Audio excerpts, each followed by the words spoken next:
Employees, How to Keep Them, Law Firm Growth During COVID-19, Episode 77. Are you ready to make your law firm a profit-generating machine that will free up your time and skyrocket your impact?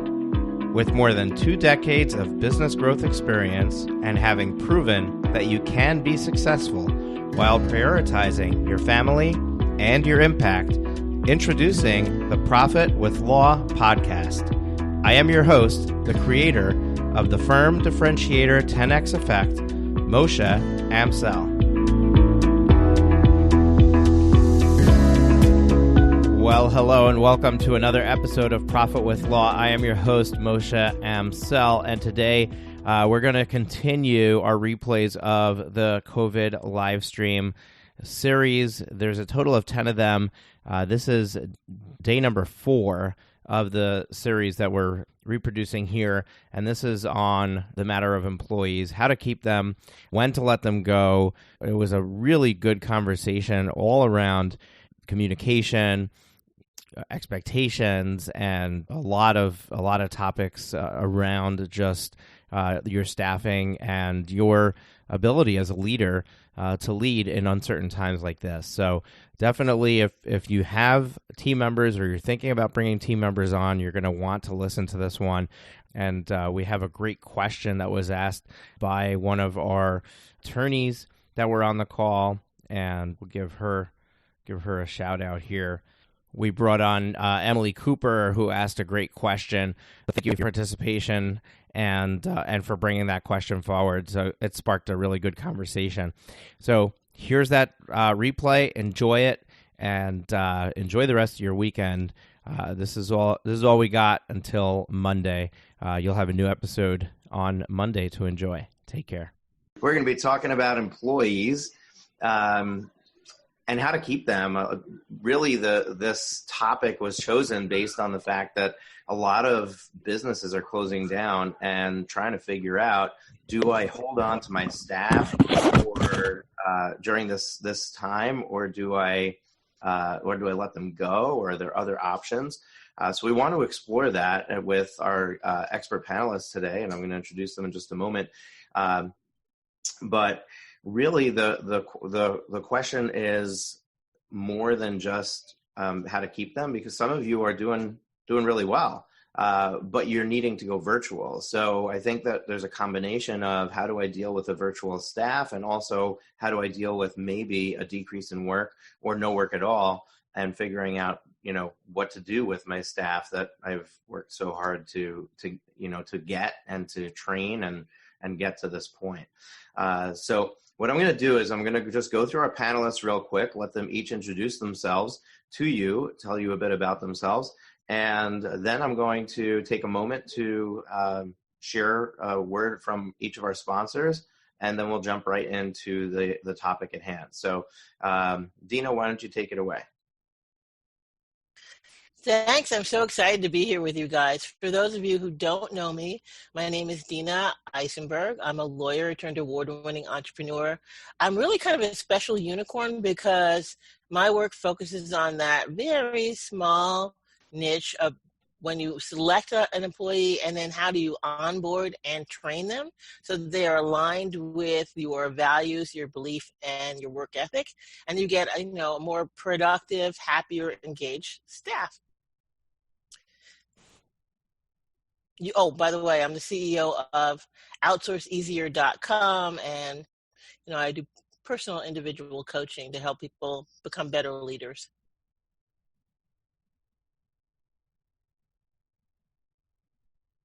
I can't. Moshe, you're muted. Thank you. Thank you so much, Dina. And we're so happy to have you here. And especially a lot of solos, their first hire is a paralegal. So your expertise is pertinent even to our solos who that's their only staff member. Let's go to Molly next, and then we'll go to Guy. Hi, I'm Molly McGrath, and I'm founder of Hiring and Empowering Solutions. And I have been staffing and consulting for small solo law firms since 1997, so 20 plus years now. And this is my favorite topic to speak about. I'm always, well, people tell me that I help create entrepreneurs in an entrepreneur's world. I've written 3 Amazon bestseller books on the topic of how to bridge the gap between the attorney and their employees and get them on the same playing field. I also have a podcast, Hiring and Empowering Solutions, and I've been blogging on this topic in regards to hiring, firing, training, onboarding, leadership, and empowerment since 2008. Awesome, Molly, and we're so happy to have you here. Guy, you're up. So I'm Guy Tsakalakis, and I'm the least qualified panelist of this group. But I run Attorney Sync, and I also run another digital agency, EPL Digital, and we have a distributed team of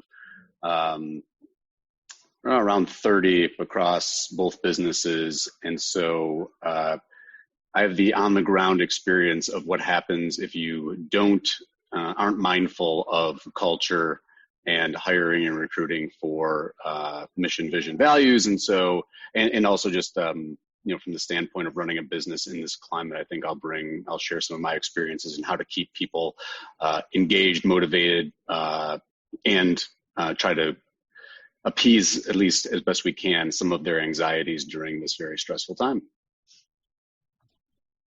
Awesome. Guy, least qualified with 30 people on staff. I'm not so sure about that. But anyway, we'll let you do your your humble thing there. Our sponsors today, one of them, Molly's right here with us, Hiring and Empowering Solutions.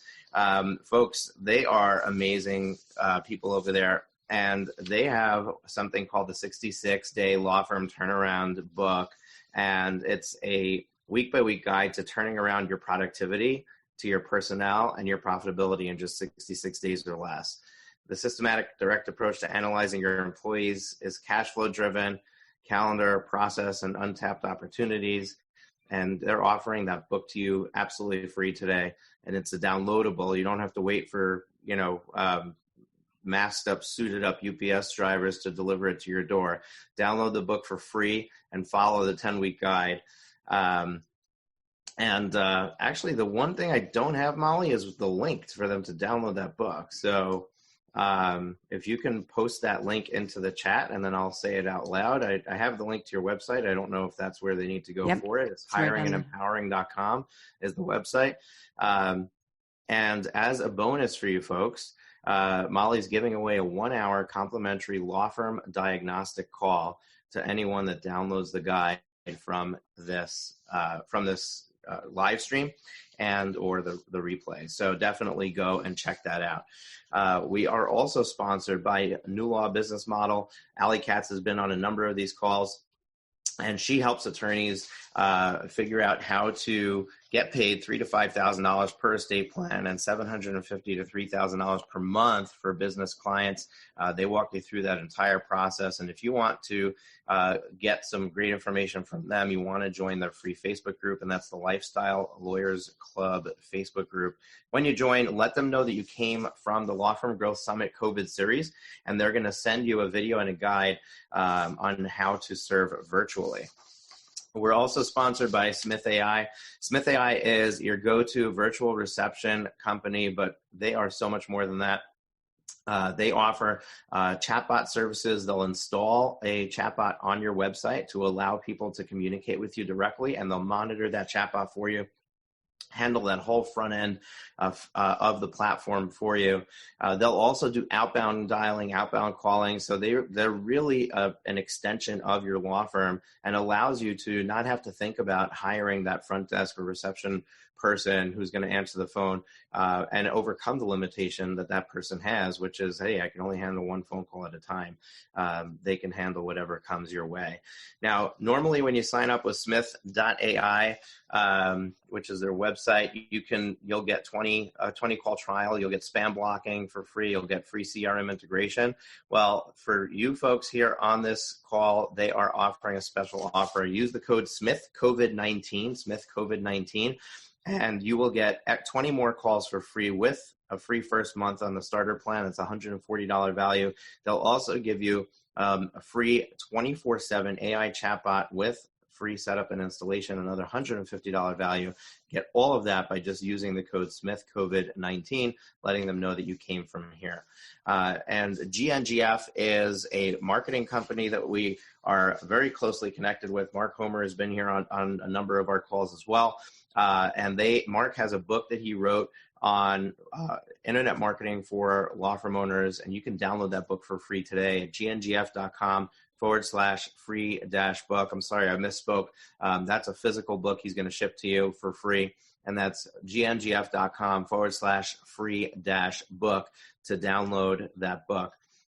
And finally, I have partnered together with Mark Homer from GNGF and Melanie Leonard from Streamline Legal to create a support platform for small firms. So if you're in the 0 to 250K revenue range, you're just getting started, you're just starting to get the momentum, or you're just starting out and you want guidance on marketing, on technology, on practice management, then I brought together the 3 greatest minds for this for you without trying to toot my own horn, but we created the Law Firm Growth Incubator, and it's going to be $150 a month. But right now, because it's brand new and we're just launching it, we wanted to make it available to you for a crazy, crazy price, and that's $27 a month. So if you want to get in for the life of the product, it's $27 a month. Your chance is running out because only the first 30 seats are going to be at that price, and those will be gone by the time we're done with these live streams. So go to profitwithlaw.com/incubator for that. That is our sponsors. Please support them. We couldn't do these live streams without them, and we really appreciate the fact that they've stepped up, and put actual dollars behind these events to bring them to you. Before I get started, I just want to make note, in the bottom of your Zoom screen, there's a Q&A button. That is where you should post questions for our panelists. So if you have any questions, if you've come to the live stream today with questions, how do I do this? What do I do about this situation? Put your question in there, but make sure to tell us whether you're interested in coming on live with us or not. What I'll do is I'll promote you to a panelist, and we'll bring you on live, video or audio. You let us know. And this way we can have a two-way conversation about your question and allow you to present it to us directly. So we're just going to get started with some easy stuff. We're just going to go through the panelists and let each of our panelists share with you their top tip, because our topic today is employees, how to keep them. So we're just going to go through one by one and let our panelists just share with you the thing that has been pressing on their mind, that they, oh my gosh, I really need to make sure that I get this message across.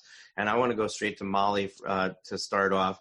Molly, you're gonna be up first to share that with us. So it shifted a little bit, obviously, because of the economy and what's going on right now. But my top tips that I would give to attorneys in regards to how to keep your employees is, number one, make sure you give them time and attention. They're human beings. So often when I do hiring, I'm fascinated by the responses I get. My number one question is, tell me why you're looking for a new opportunity. Tell me why you're leaving. And I will hear from people time and time again, when I break it down, is that they get hired and then they get very little time and attention. I would say if you could involve them in the heartbeat of your business and what's going on, especially now, sit down with them and over communicate with them. Communicate with them more than ever. Have daily huddles, daily stand-up meetings. Maybe now is a perfect time to do a virtual retreat. Sit down with them and whiteboard everything that you have going on right now in the areas where you have low productivity, or we need to beef up business, things where we're at bottlenecks, maybe somebody who's not doing drafting, they're typically answering the phones or what have you, that they can step up right now, and they'll want to. Your employees want to help, but when you do not share what you're up to and what's going on, then that's when they disengaged, so to speak. So that's what I would say is definitely make certain that you're investing time with them. You're sharing. This is another reason that people will share, especially right now. Attorneys, you cannot go silent with your employees. If they don't see that you're innovating, they don't see that you are responding to this, they can't see you panicking and shutting down. I've had so many paralegals and legal assistants call me this week and say, hey, do you know about any other opportunities? And I'll say, why, did you get laid off? What's going on? And they'll say, no, but my attorney isn't sharing what they're doing. So I'm just assuming that they're preparing for shutting down. So you have to communicate with them. You have to share what you're up to. Even if you don't know, here's a really cool thing is that your employees don't need you to know. They need you to just communicate what's going on, because so often they have ideas. They've been answering the phone for you. They're on the front lines. Give them some credit that they know more than you know that they know, because most often you're in a conference room, you're doing speaking engagements, what have you, so you really don't have dedicated time to speak with them. And I wouldn't lay people off unless it was an informed decision. Don't make it from a place of an emotional decision. Again, sit down with them right now and see who can step up, who really can rise above. Next week in our legal marketing flow class, I'm teaching a 5-day free class for client service coordinators and directors of first impressions and receptionists on how to do a call campaign, how to do a client nurture campaign. So utilize all the people on your team. And some of your employees might say, you know what, I don't really need money at this time. My husband has a great job, what have you. Let me go home and take care of the kids or what have you. And so can step up. So just have the crucial conversations, have the real conversations with them.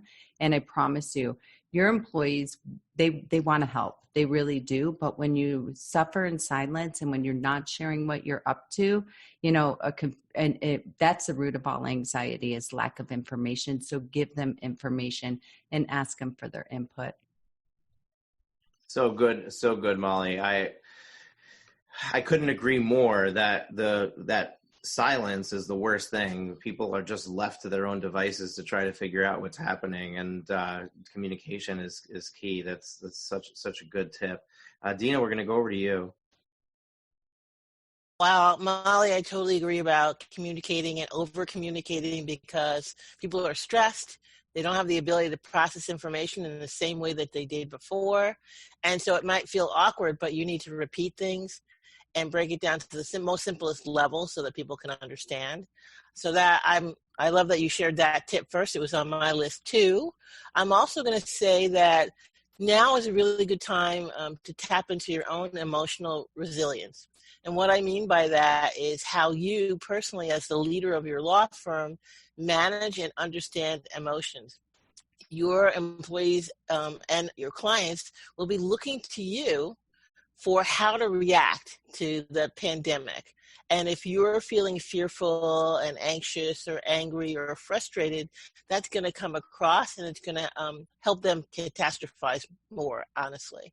And what you want to do is the exact opposite. So you want to spend some time using your EQ skills, self-awareness, to really sit with yourself and reflect, what am I actually feeling right now? And if you're feeling fearful, guess what? You're not alone. That's everybody. But you really need to look at it, because fear is a spectrum, right? We're at one end, we're nervous and a little worried, and at the other end, we're terrified. So figure out where you are on that spectrum, and then help yourself to release some of that fear by, asking yourself, why are you so worried? And then when you get that answer, usually I want people to do a couple of things and ask themselves some questions. And the questions to ask yourself is, what's the likelihood that the worst thing I think could happen would happen? And when you start thinking about it that way, it calms you down, because maybe you're going to say it's 30%. Okay, I can kind of live with 30%. Then the next question to ask yourself is, if that thing happened, how likely is it that I could find a solution? Well, what's the percentage of that? Usually 50, 60, 70, maybe 80% of the time you can find a solution.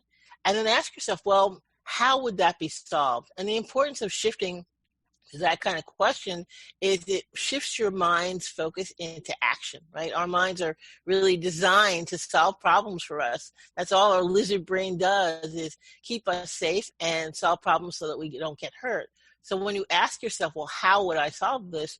Your mind will automatically kick into gear and start looking for solutions. Once you do that process for yourself, then you can use the same process with your staff to help them identify their emotions, how they're feeling, understand that emotion, and then move into action to solve things. That rolls into the next tip is collaborate with people. I've seen so many paralegals talk about the fact that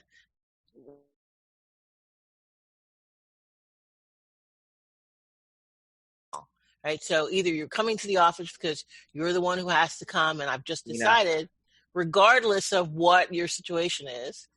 Dina, you got cut off for a second. Do you mind just going back 2 sentences? You've seen so many paralegals and you got cut off there. Oh, sorry. Seen so many paralegals sort of complaining about their attorneys because the attorney has unilaterally decided without communicating or collaborating with them what's the process is going to be. And of course you can do that because you're the leader, but I wouldn't advise that you do that because your staff is there to support you. They have needs and interests right now too. And you want to make sure that you are tapping into their needs and interests along with yours to find a workable solution. Otherwise, what happens is you make a decision, they have to acquiesce because they want to keep their job. But the minute this is all over, they're going to be looking for a new job because you didn't really care about them. You didn't put their needs first, and you didn't involve them in the decision-making, which is, to my mind, quite disrespectful. And then the last point I'll make is that if this is your first time working remotely, this is absolutely your best opportunity to reshape culture.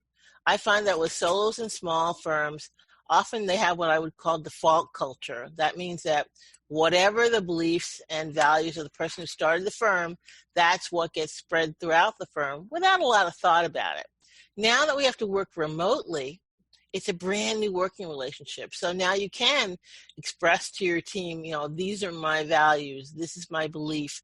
This is the mission of the firm. This is how I'm expecting you to interact with each other and with our clients, and rebuild that culture and use the time away from the office through daily meetings, through, group texts to reinforce that message that we're all in this together. Everybody has something valuable to offer. And here's how we want us to offer those kind of things and interact as a community.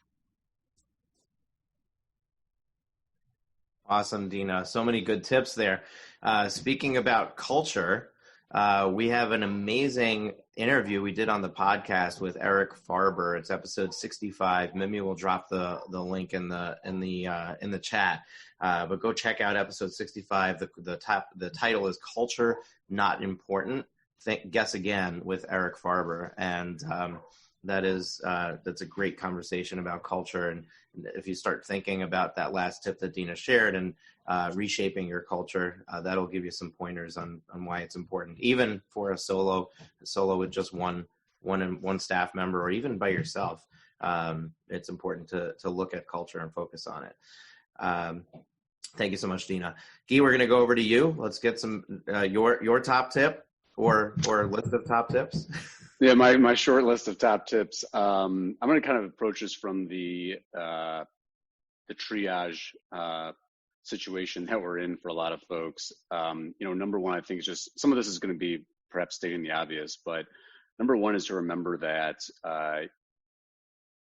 none of your team members are going to be on your team if you're out of business. And so it seems like we're talking a lot about over the last couple of days, ways to stay open, to be able to work remotely. So if you're right now, hopefully if you're on this Zoom meeting, if you're not already putting systems and tools in place to keep the doors proverbially open, that should be your number one priority.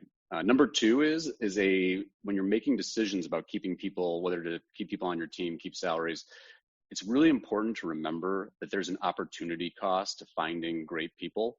And so if you've got people on your team, it's not just a line item on a spreadsheet. if you use a recruiter, you better take in consideration the cost of going and recruiting a new person to replace that person. And so, look, they're tough decisions to make. Nobody likes to let people go. But just remember to keep in mind that you shouldn't just be doing a straight today cost analysis, especially on key team members, because there is a big opportunity cost to going out and finding, hiring, training, onboarding, all the things that it took to get those people that are currently on your team. And so you're really doing everything you can, not just from a financial standpoint, but from the health of your business standpoint, to keep those key members on your team. So those are really my two biggest right now. I think, as my co-panelists have eloquently said, it's a great opportunity right now to reset expectations about culture and have these conversations. So I think that's really important. But the other thing to keep in mind here is that if you're closed right now, your number one priority should be to find ways to continue to service clients, get paid. We talked about this the other day, but if keep in mind where your clients are right now. If they can't come to your office, if they can't send you a check, if they can't mail you a check, find ways to alleviate those issues, to reduce the friction to getting paid and delivering service. That's the best way to keep your employees and team members, because that's going to keep money coming in. And then I think the next biggest thing is to start thinking about making those tough choices. But I just want to reiterate to people that it's not quite as simple as saying, hey, right now we're in a tough spot, and so we want to hoard cash and stay liquid. That's what everybody likes to think about. Remember, you have to assume we're going to come out of this other side of this thing, or else business and everything doesn't matter anymore. And so think about what it's going to look like tomorrow, a month from now, 2 months from now, 6 months from now.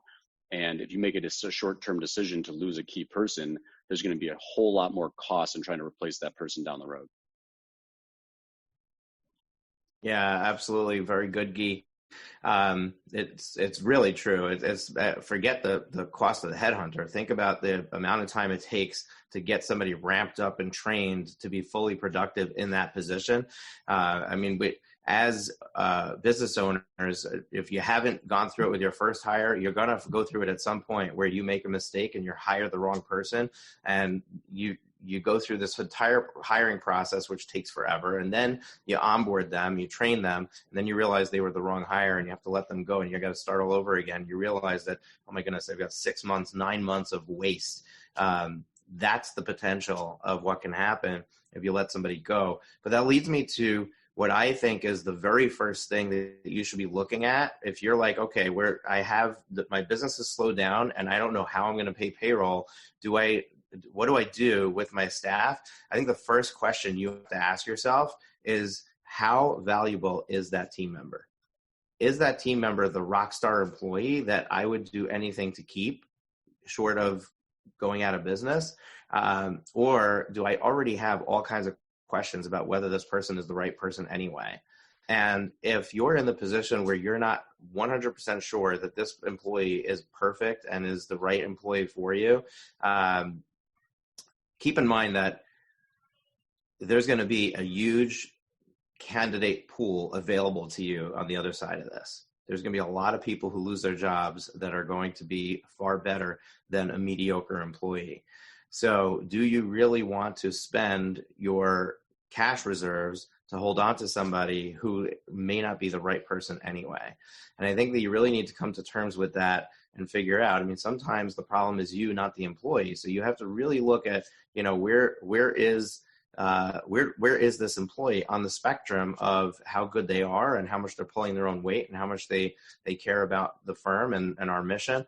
And speaking about, culture, I'm a big fan of having a clear mission statement, having a clear set of core values, knowing what your firm is all about, and making sure that your employees have complete buy-in to that. So if you haven't done those exercises, now is a good time to go through that and have your staff go through that to see if you have core value alignment. You should have at least 2 out of 5 core values that are aligned with each other, if not 3. See if your mission statement is something that they're excited about, or if they could care less. Those are things that if you haven't done them, you can now go back and revisit that with your staff especially if you're not busy anyway, then they can do some core value exercises and take some personality assessments for you to really gauge, where you stand with that. Once you've got to that point where you're like, okay, this is somebody that I definitely want to keep, versus this is somebody that maybe I do let them go right now, and maybe I can always rehire them if I want to. Keeping somebody, you have to be very real with your situation. Do you have cash reserves, and is this the right place to spend those cash reserves? If you don't, do you want to borrow money just to keep this person on?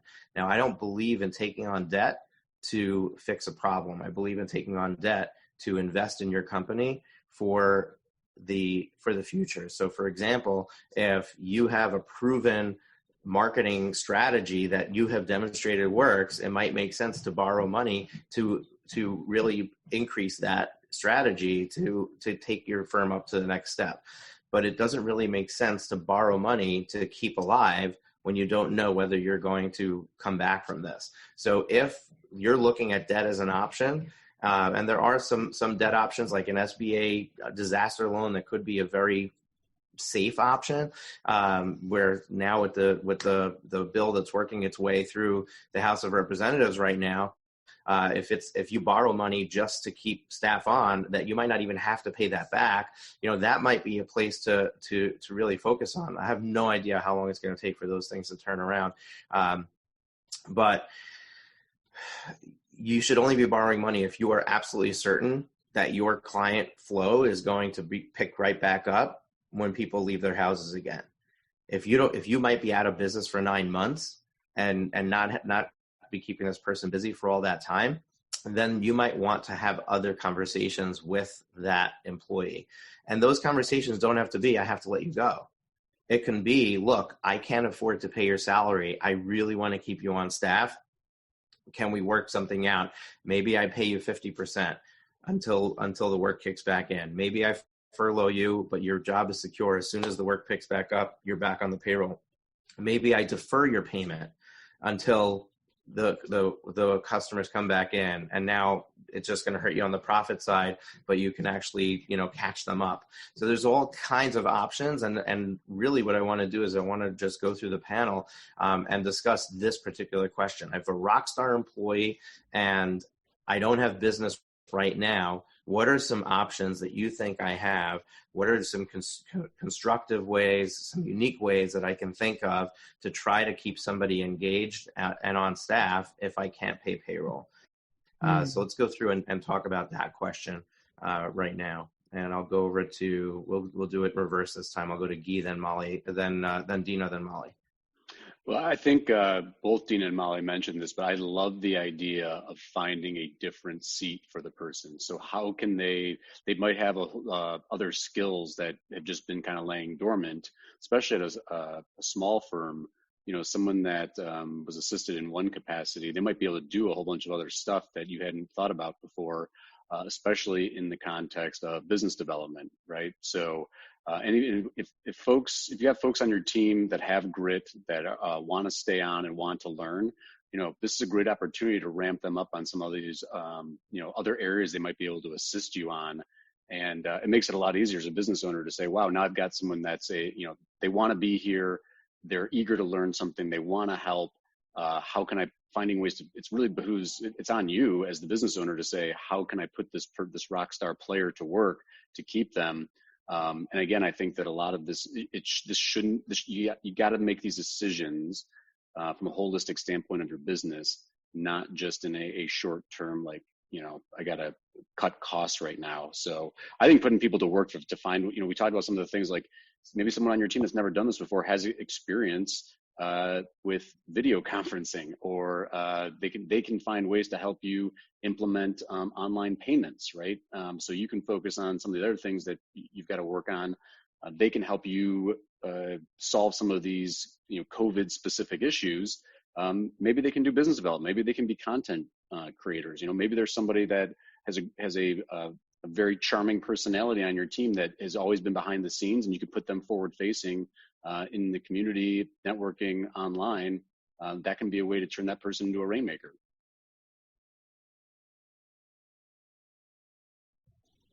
I love that, Guy. Love that. Law firm owners are constantly sharing with me that they have no time, and that's why they're never getting behind the marketing. They're not doing the videos. They're not writing the blog posts. So it definitely is a really good way to put them into a position where they can start to do something as the face of the firm, and it becomes not just you. And that actually adds a ton of value to the firm too. So everyone wants to know, like, is this firm going to be worth something someday that I can sell it off? Maybe that's part of my retirement plan. Maybe I have an exit strategy at some point. Your firm is not going to be worth something if it's just you. But if it's the staff that is doing everything, and you can just plug and play those roles, and it's not just your name and your face that is the basis of the entire firm, it actually adds a ton of value to the product that you own, this asset of that we call your law firm. So I love that idea. Dina, we're going to go to you. I love it too. So I'm going to just take this in a little bit different direction.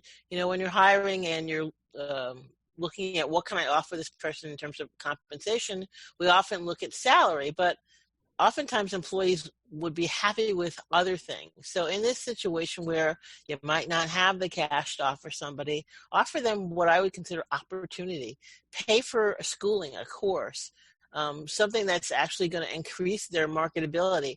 I think it makes employees feel much more grateful and loyal to you, and they'll understand that you needed to make some accommodations, but it also says that you believe in their future.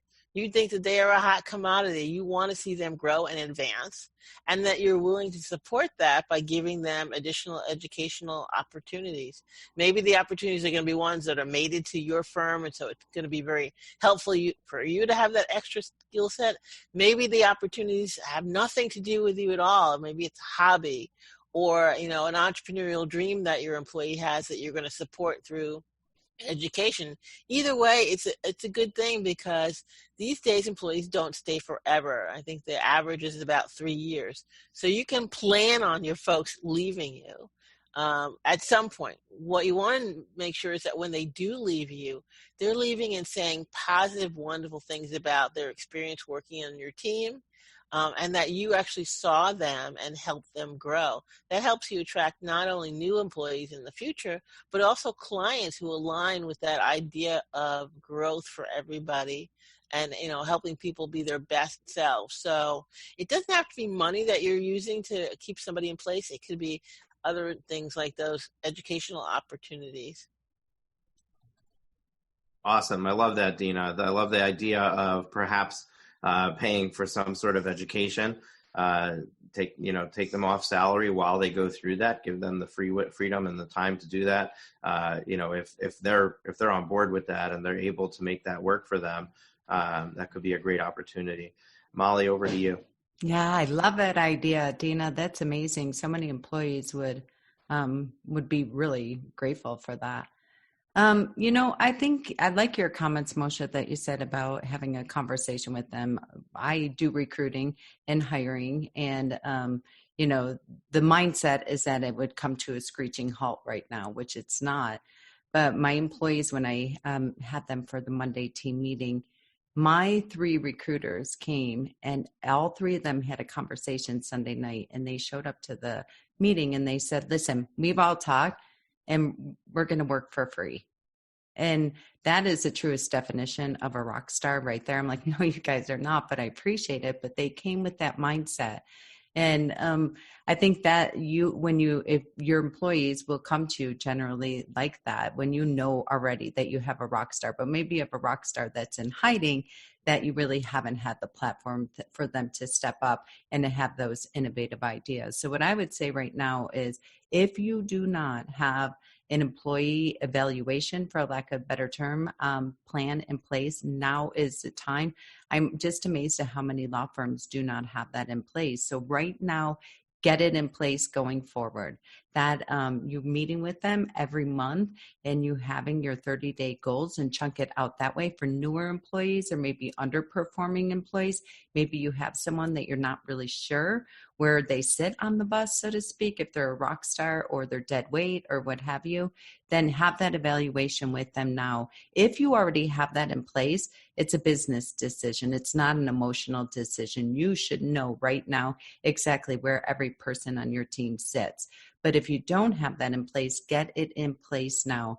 On our website, we have a free process for that you could download and start implementing it every month, especially right now, to get us through the end of the year. And then going forward, you could do it quarterly. So that's number one. I would definitely get employee evaluations. If you are in a spot where you do need to let someone go, you already know your answer. And most of you already know your answer. You're just trying to convince yourself, or you're putting your emotions in it. And I appreciate and love that. But right now is not the time for that. Your emotions are leading. I would say that you very much have to sit down with the employee and have the conversation and do that evaluation anyways, because that's liquid gold. I think, Moshe, you said this earlier, and I really love that. Maybe you're the problem. Maybe you didn't give them the time, attention, training, and communication and all that. And okay, so that's it.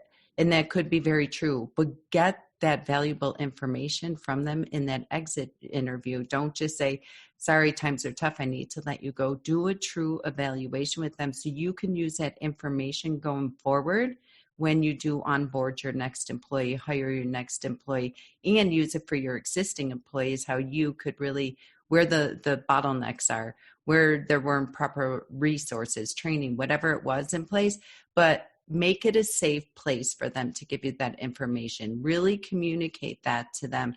I need to lay you off right now, whatever it might be. Maybe they are an underperforming employee. I would say use this opportunity to maybe not make it about that and almost take the bullet yourself, but you want to get that information out of them to find out where the bottlenecks are in your business. So create this safe space for them to do that.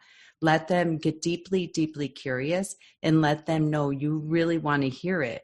And you want to hear the truth from them in regards to how we doing on our communication, how we doing on our leadership, how we doing on our KPIs, our management. What did you not see in your job that you wish you had seen? What resources did you really wish that we would have had available? So maybe we weren't in this position to have to lay off people. I really want to know, and I want to hear it because I value your opinion and your position. Awesome, Molly. Love everything that you shared. One thing that you shared triggered a question for me, but before I go into that question, two things. First of all, folks, if you have a question for the panelists, put it into the Q&A. This thing goes by pretty quick, and it'll be over before you know it. So don't hold on to that question. Type it into the Q&A if you have one, and we will answer it here live. Also, I just want to take a couple more moments to share with you about our sponsors of this event. We'd appreciate it if you at least gave them a look and see if it's something that makes sense for you. Molly is one of them, hiring and empowered solutions and empowering solutions. And they have a book, a free ebook, that's the 66-day Law Firm Turnaround. And you definitely want to download this book. There's no reason that you shouldn't. And guys, it's an easy read. I've checked it out myself, and you can really go through it and make massive changes and have a massive impact in your firm. And on top of that, she's throwing in a free 1-hour complimentary law firm diagnostic call. You've heard everything that Molly has shared today and in the past few days on the live streams. She obviously knows her stuff. So if you can get an hour of her time, that is gold, and that's worth it for sure. So hiringandempowering.com, go and check them out, download that book, and give it a spin. GNGF, also a free physical book specifically on marketing, internet marketing for lawyers. If marketing has you confused, you don't know where to start, Mark Homer has literally written the playbook for you, and all you need to do is go to gngf.com/free-book and put in your information. They'll send it to you. Just put in the Law Firm Growth Summit is where you heard about it, and you're good to go. Allie Katz from New Law Business Model. She's got a Facebook group called Lifestyle Lawyers Club. Go join that group. There's a ton of great information happening there. And she is the go-to person to help you figure out how to command an average client fee of $4,000 to $5,000 per estate plan, and also to bring on business clients at $750 to $3,000 a month. So if those numbers could be game changers for you and your firm, definitely join that Facebook group and start to get value from them there. Smith AI is a virtual reception platform. They're offering an amazing bundle for you here. Smith COVID-19 is the code, and you can get practically 2 months free and free chatbot setup. It's really the best deal that they've ever offered, and just using that code, and you can take them for a spin. And right now, it's not going to cost you anything out of pocket to try them out and see if it works for your firm. There's no contract, so there's no harm, and you can always turn it off when the free stuff has run out. But at least you have given them a try out and let them show you how valuable they are for your firm. And finally, I got together with Mark Homer and Melanie Leonard, Mark from GNGF for the marketing, Melanie Leonard from Streamline Legal for absolutely know-how of what tech you need and how to implement it into your firm to really get your firm to the next level. And then myself with the business acumen, business management, financial experience to help you understand how to be a business owner. We've created an incubator, a membership platform where every week you have a support call from one of us guiding you through these three main areas and helping you grow. And right now it's going to be a $150 a month membership. Right now it's $27 a month for the first 30 people that sign up. We're more than 50% capacity of that 30. So those spots are running out. You want to grab that while you can. profitwithlaw.com/incubator. So Molly, you shared with us, you said something, and it was kind of like just brushed to the side. And you're like, well, if your emotions are involved, now's not the time for that. And you just kept going. And I know from other people that that's like a big hang up. Like when you're evaluating whether to keep somebody, or even if you know that you need to let them go, and I don't want to focus on letting them go because we're trying to figure out how to keep them. But even if you know you need to let them go, how do you separate the logic from the emotion? What do you coach your clients to do when they're approaching this from, oh my gosh, my employee has this medical condition, they're not going to have health insurance, they're going to, they've got 2 kids and they're not going to be able to feed them. Like there's all kinds of emotional things and attachment that we have that we're responsible for their existence, that we bring to the table as an employer. And, you said that now's not the time for that. So I think that we need to dive into that. So can you help us work through how to separate those and approach this from the right perspective? Yeah, absolutely. So, there is a place for emotions, absolutely, but I would say that's secondary. So if you could kind of take that and put it in a box, and then that's going to be step 2, if you will. I would say that you anchor to what's working and what's not working.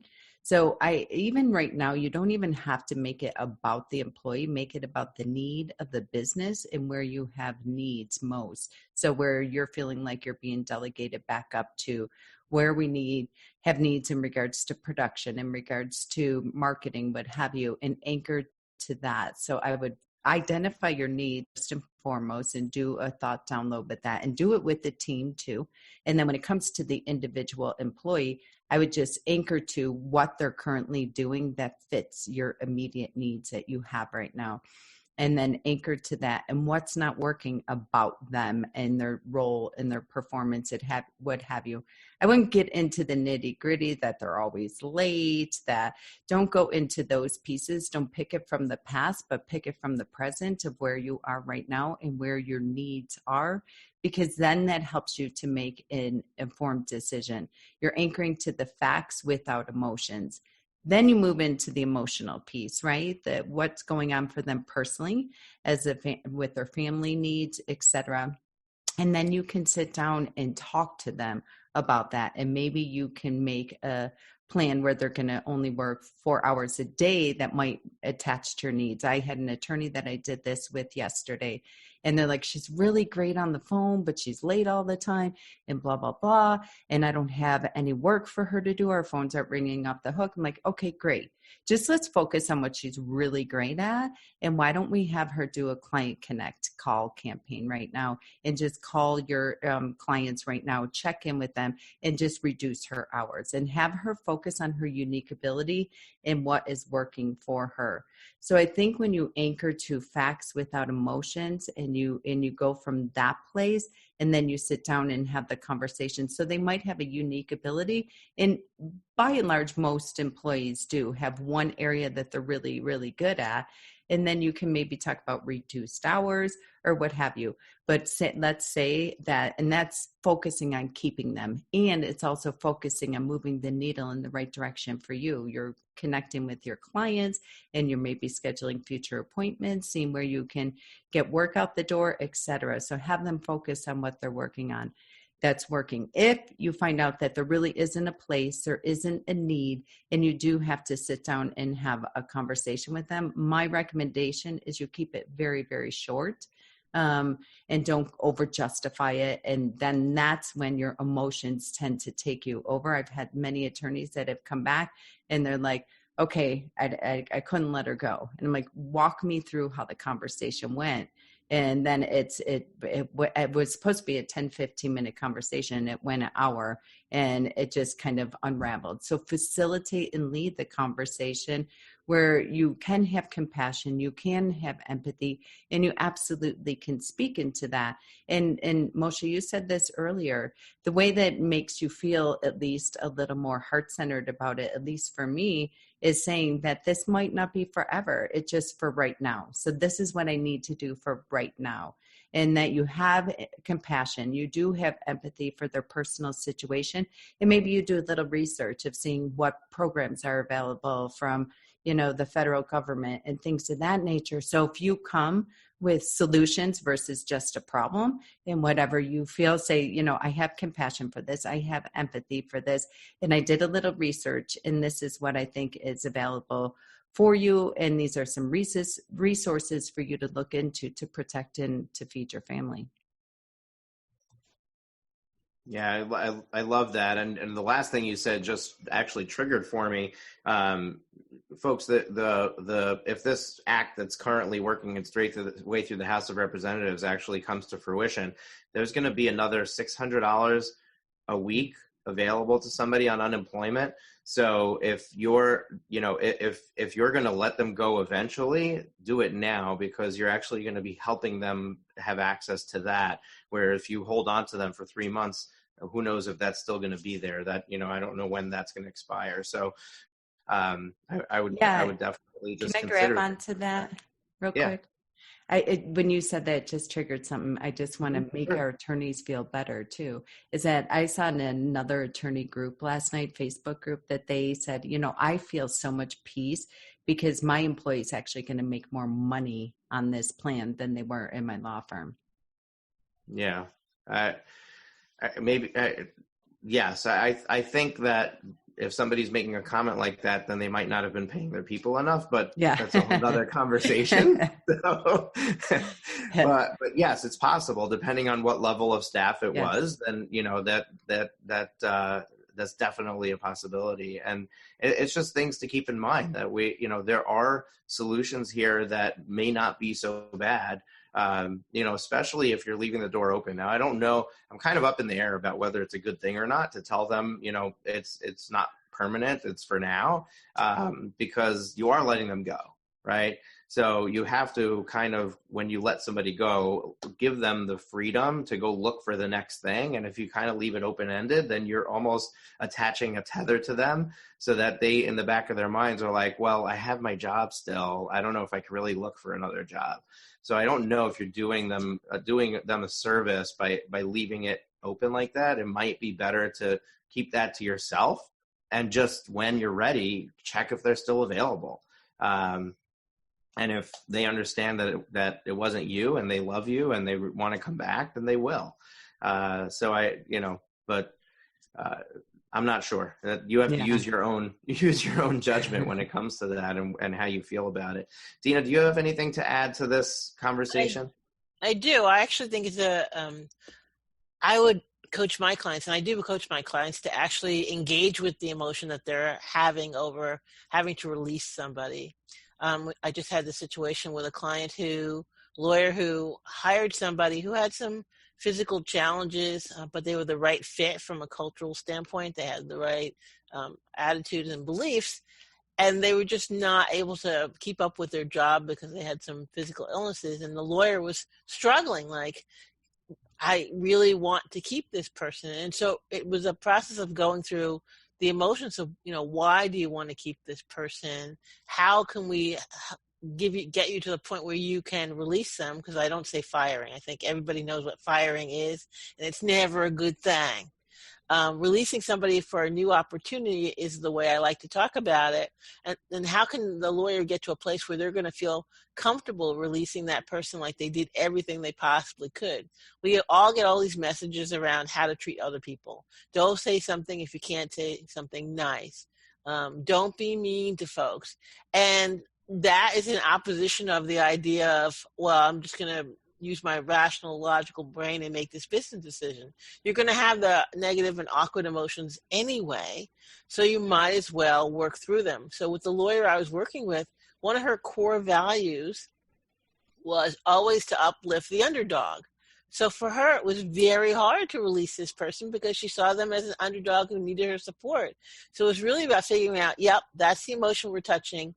All right, now how can we make that work in this situation? And so she did some other things that lifted this person up as they were leaving so that she could release them and feel good about it. And then, I think employees, when they're being released, want you to have some sort of emotion to show that you are connected with them in some way and that you care. When you're showing empathy, what you're doing is saying to that person, I see you. Doesn't mean that I see and agree that this sucks. It just means I see you and I understand how you could experience this as a bad thing. That's a wonderful thing to give to somebody else, to empathize with them, as opposed to saying, giving them your sympathy. I'm sorry for you, right?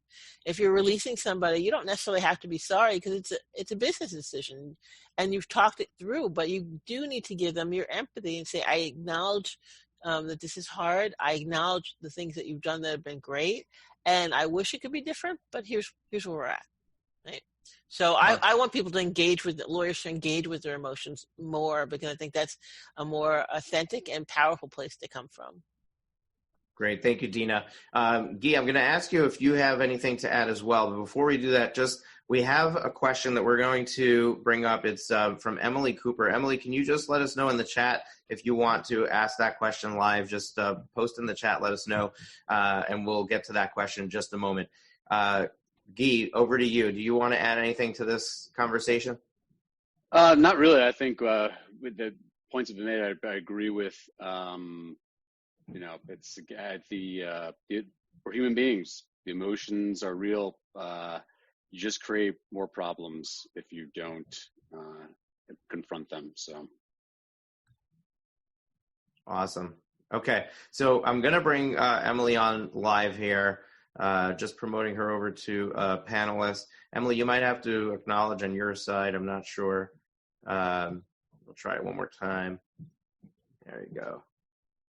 And I'll allow you. You can put your video on if you'd like. You don't have to.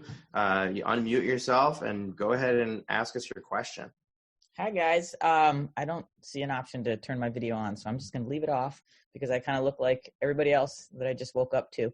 My question is, so my business is one where I'm anticipating that this is probably going to bring us more business, at least in the short term. And but I don't know if that's going to be sustainable or go on for a long period of time. And so the question I have is if I would like to, one, help my local economy by hiring local contract employees or contract attorneys. Do you guys have any advice on how best to do that? And, and also with the knowledge that maybe this isn't going to be a long-term relationship with them. Yeah, this is an amazing question, Emily, and thank you so much for asking it, because it was on one of my notepads here to make sure that we talked about, because there are some law firms that are reporting their most busy week ever, their most busy month ever. So this is definitely something that some people are struggling with. So I'm happy that we're bringing it up here and we're covering it. Before I go to the panelists to get their opinion, I'm going to give a plug here to Law Clerk. So Law Clerk was a sponsor of our summit back in December, and Law Clerk is a company that helps marry you with those contract attorneys that are available to do specific work, and they're very, very clear on there of exactly what their experience level is and where they're located. So you can put in your parameters, and it can match you with the right people. So if you're not familiar with that tool, that might be a perfect tool, especially if some people are losing their jobs now. There might be an influx of new people going in to Law Clerk, so they might have an increase in their database moving forward as well. So I'm going to turn it over to the panelists to answer this, but I just wanted to let you know about that in case you weren't aware of it. We'll go Molly, Guy, Dina. Yeah, so I think hiring local and hiring independent contract associate attorneys, they would love to work. They, in my opinion, they work really, really hard for you. So I think it'd be an amazing idea. Do you have a specific question, Emily, in regards to how to find them, and how to be really clear on what job description you're going to give them and what their KPIs are going to be, and how to have clear conversations with the candidate after you find them? I think finding them might not be too difficult, because I'm starting to see in listservs, people are saying, I'm out of work, I need some work to do. I mean, attorneys that I think weren't very high tech in the first place are finding themselves without, able to handle this. And so that's not very difficult to find. But I think, yes, having, if I'm kind of committing my firm, we do sliding scale family law, and we also work in the area of Social Security disability. So we have plenty of work to do, but it's being done differently. And we're also adding some other features and things. So these are new things for us too. And I guess the question is, how do I create a KPI for something that we don't even do yet, to make sure that, bringing in these new people, we're actually getting from it something that's useful to us as well. Mm-hmm. I love that question. There are, I've been seeing in a lot of the listservs as well, people that might work in this area of law already and already have the skill sets and or processes that they've implemented in their practice, and they're willing to come on and probably bring a tremendous amount of value to you and be able to bring that area, their processes and the way that they do things for you. So I would say, if you can find people, I know in a lot of the Facebook groups I'm in, people are locking arms together and doing additional work, and doing it either for of counsel and or doing it 1099 or what have you. But find somebody. I would start with somebody who already knows something and bring something to the table first and foremost for you, which will help you in regards to training, onboarding, and having to communicate and have the upfront conversation in regards to what your expectations are from a KPI perspective, and make sure that you communicate with them like you would with any employee, and have stand-up meetings and checking in. Okay, here are our goals for the week. Here are your goals for the month, and chunk it out and interact with it in that way, and make sure that you're having clear, concise, well-communicated conversations, especially if you're working with someone who is entrepreneurial spirit, somebody who has worked as a solo on their own, because that's, in my experience, one of the areas that's a little tricky, if you will, in regards to your expectations, because they're used to being working on their own and not really having rules of engagement and or standards around performance and delivery. Thank you. So, I mean, from that, I kind of heard you somewhat imply that maybe working with somebody who already has been running their own practice, now needs work and is going to do contract work, but hasn't really done that in the past, might be more of a challenge than somebody who's already done contract work in the past? I don't know. I think they understand what it takes to get your phone to ring. They understand what it takes to keep and maintain a client. They understand all the work that goes into the entrepreneurial side as well as the attorney side. So I don't think it's black and white, that it's an either or, but I think it has to do with, as Moshe said earlier, their personality, the assessments, the way they work.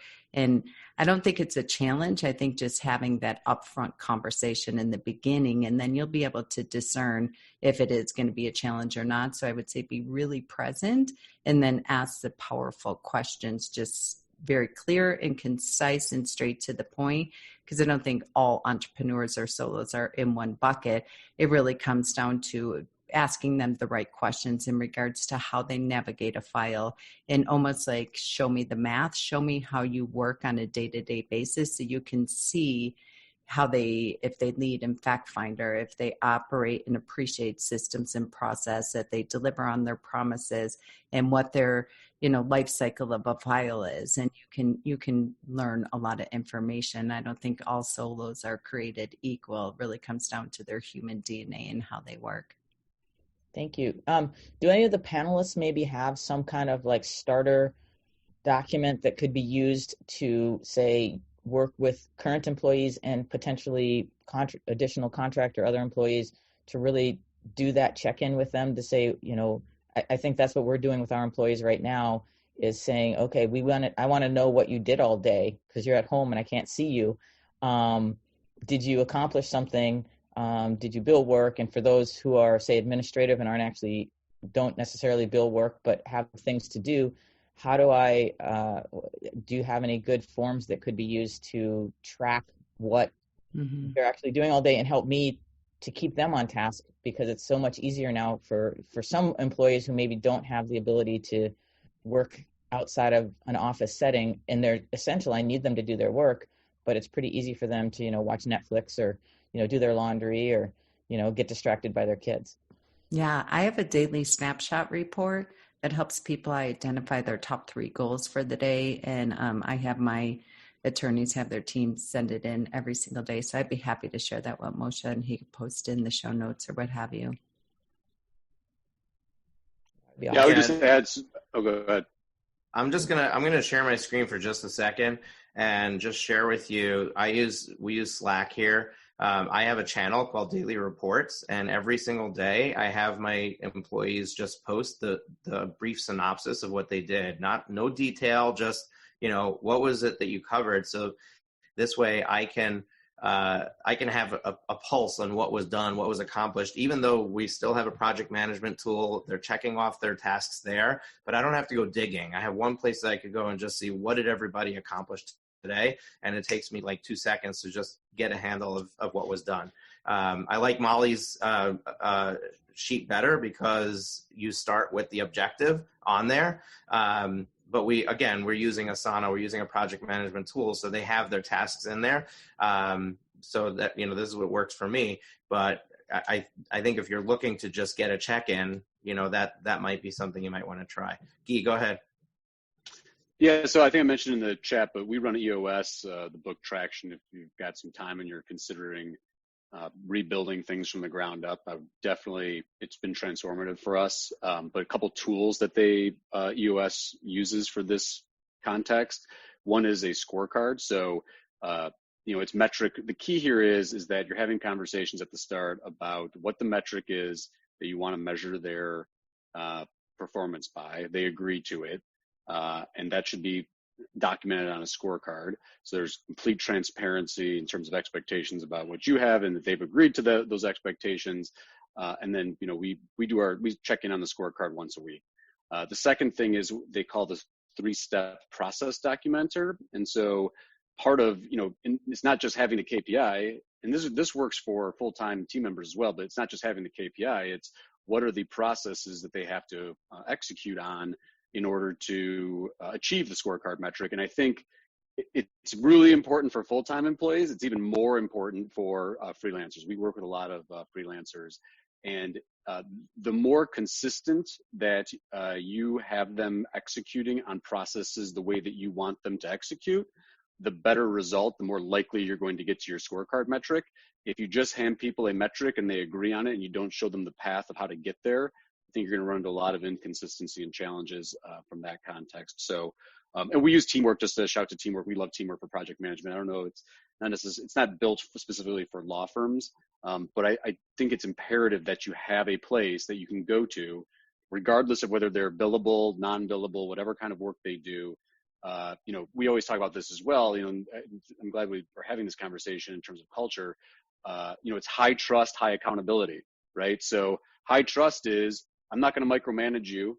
We've had the conversation about the expectations, the processes, and the scorecard. You've agreed to those things. So high trust, but there's a high level of accountability for you to execute on the agreement and doing what you said. And so that's kind of the balance that we work from. Awesome. Dina, do you have anything you want to add? Yeah, I do. I think working with contract attorneys at this time is a great way to deal with an increased demand for your services. Just because someone is remote doesn't mean that you still wouldn't want to onboard them and help them understand, the mission of your firm and why you serve the clients you do and how you expect them to interact. You also, to echo Guy's sentiment, you also want to create a workflow document, which we call a project legend, that articulates, what the project actually is, all the steps to doing the project, the things that you're not expecting that person to do in terms of the project, and giving them access and credentials so they can actually do it and take away that legend and hit the ground running. One of the things that we forget to tell people is what not to do. We always say, we want you to do this, this, and this, but you also have to tell people what not to do. You also really want to be taking advantage of the experience and the expertise that your contract lawyer is bringing you. So while you're sharing, this is how I want you to do it, I always like to leave a little bit of an opportunity for someone to say, well, this is how we do it now. I do it, because it might improve your process. Part of having someone else from the outside come into your law firm and work with you is that you get the opportunity to see new ways of doing things, new tools, and that's a value add that you shouldn't overlook. I just had a brain fart. I want to say one other thing. I was like, don't forget to say that. While you're trying to remember it, Dina, I'll throw something in, and if it comes back to you, you just raise your hand, let me know.